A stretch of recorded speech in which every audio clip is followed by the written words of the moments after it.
Assalamualaikum warahmatullahi wabarakatuh.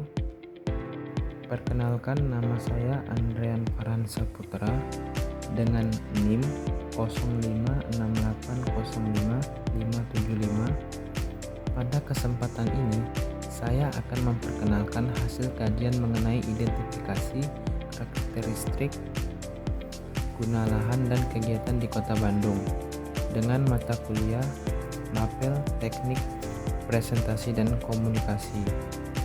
Materi ini berasal dari arahan survei dan studi lapangan yang dirancang untuk memahami dinamika pemanfaatan ruang di Kota Bandung.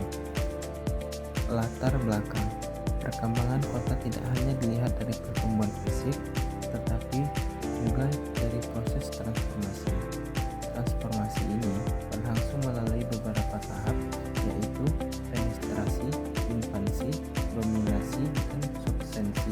Proses ini sering membuat fungsi lahan berubah dari rencana awal yang kemudian menimbulkan berbagai persoalan dalam tata ruang. Permasalahan utama. Permasalahan yang muncul adalah perkembangan yang tidak sesuai dengan rencana tata ruang. Hal ini berdampak pada aspek sosial, budaya, ekonomi, hingga lingkungan. Karena itu, perlu ada pengambilan dari pemerintah melalui penataan guna lahan. Jenis-jenis guna lahan secara umum. Guna lahan perkotaan dapat dikelompokkan menjadi beberapa jenis, yaitu perumahan, komersial, industri, ruang terbuka hijau, dan kawasan lindung, serta kawasan campuran. Klarifikasi ini memudahkan kita melihat struktur ruang di kota. Tujuan survei adalah untuk mengajikan hubungan antara guna lahan dan kegiatan, memahami karakteristik setiap fungsi lahan, dan melihat variasi kegiatan yang berkembang di dalamnya. Sasaran survei meliputi 3 poin. Yang pertama, mengidentifikasi karakteristik guna lahan. Yang kedua, mengidentifikasi varian kegiatan. Dan yang ketiga, mengidentifikasi kegiatan dominan yang muncul pada tiap kawasan.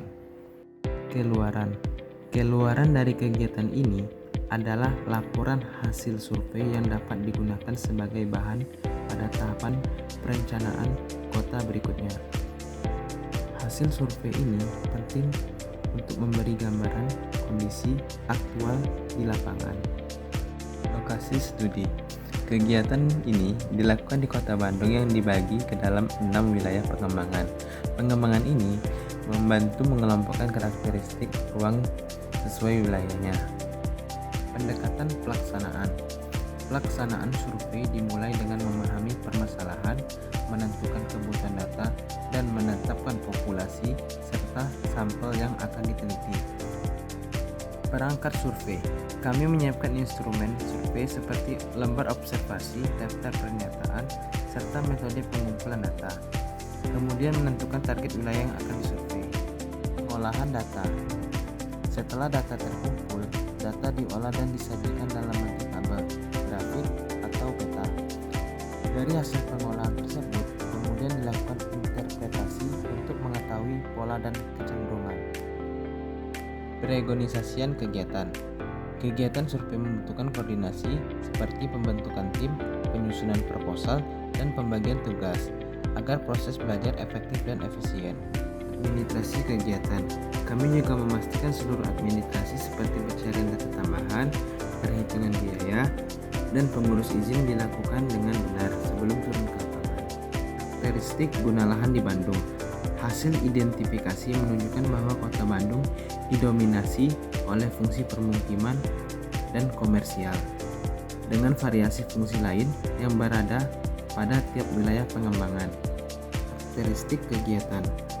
Setiap guna lahan memiliki kegiatan tertentu, namun pada beberapa wilayah muncul kegiatan campuran. Hal ini menunjukkan dinamika aktivitas masyarakat yang terus berkembang. Analisis transformasi. Transformasi ruang di Kota Bandung terjadi secara bertahap. Perubahan ini dipengaruhi oleh kebutuhan ekonomi, tekanan pembangunan, dan aktivitas masyarakat yang semakin kompleks. Dampak transformasi. Transformasi membawa dampak positif maupun negatif.